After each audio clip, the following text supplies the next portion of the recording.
As early as 1808, Berzelius observed that lactic acid was produced in the muscles of hunted stags. About a century later, several scientists studied the biochemistry of energy metabolism and muscle contraction in more detail. This led to a much deeper understanding of the formation of lactic acid during intense exercise.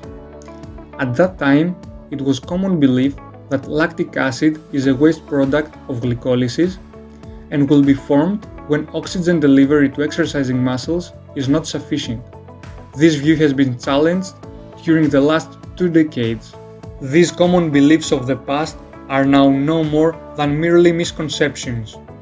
While lactate is not a waste product of glycolysis, leading to us feeling our muscles burning and tire up to exhaustion during intense exercise, is its formation due to lack of oxygen? In this video, we will answer these questions, leaving behind the uncharted perception of the past and being able to understand the role of lactate in exercising muscles and thus its importance in our struggle for top performance in sports. Starting from the relation between exercise intensity and the rate of activation of anaerobic glycolysis accumulating lactate.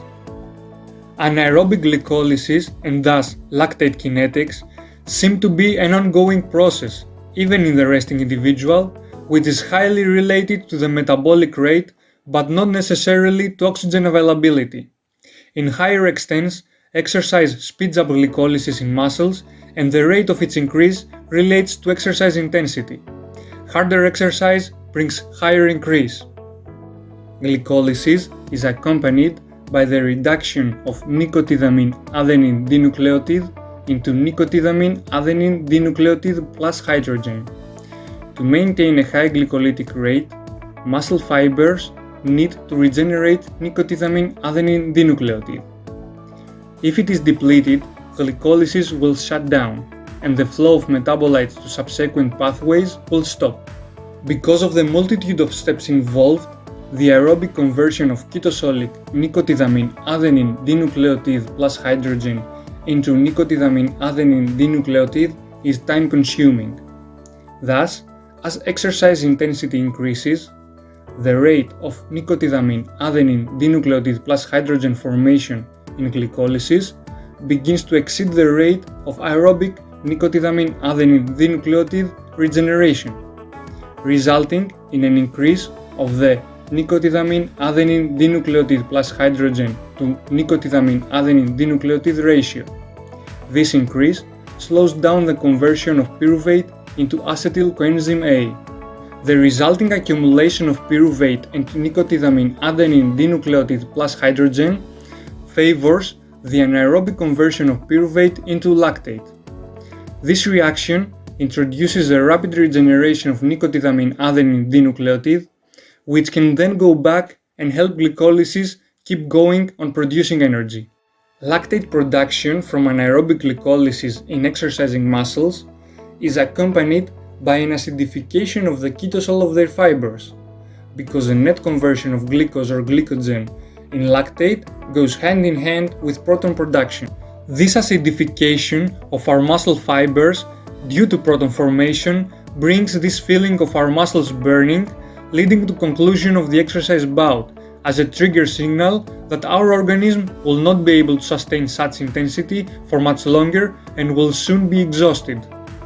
The presence of both lactate and hydrogen ions among products does not mean that lactate is the cause of proton formation during hard exercise. It is the case of entering the scene of crime and blaming the only one present at time without further investigation. Besides, if lactate was to be blamed for the drop in ketosolic pH, then pyruvate should be blamed twice as much, since the conversion of glucose to pyruvate produces 4 rather than 2 hydrogen ions. If anything, lactate formation from pyruvate absorbs hydrogen ions. Moreover, there are cases in which both lactate production and exercise performance increase. Additionally, the concept of lactate production due to oxygen absence in working muscle fibers is countered by the fact that the individual at rest produces 1 millimole per kilogram of lactate, although muscle fibers at rest are as oxygenated as can be.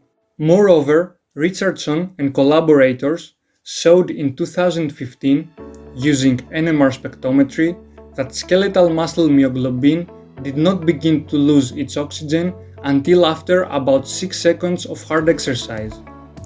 However, the processes of anaerobic ATP resynthesis are accelerated from the very first second of hard exercise.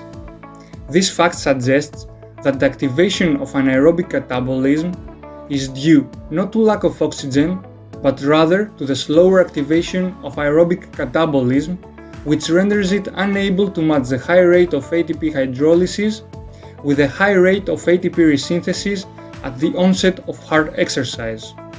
Thus, it seems that the true cause of the augmented lactate production is the overproduction of nicotinamine adenine dinucleotide plus hydrogen and pyruvate.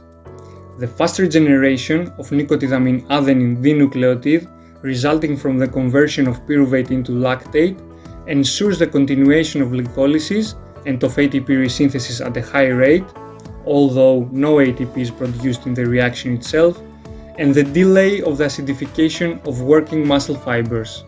Misconceptions about the role of lactate in exercise often extend from theory to practice. The usage of the term lactate threshold as key for monitoring and understanding of exercise bouts can be misleading, since the contribution of aerobic and anaerobic pathways to energy production does not change suddenly but shows a continuous transition. Also, terminology such as lactate tolerance, used to describe and monitor exercise bouts as if lactate is what one must train to tolerate, is completely out of place.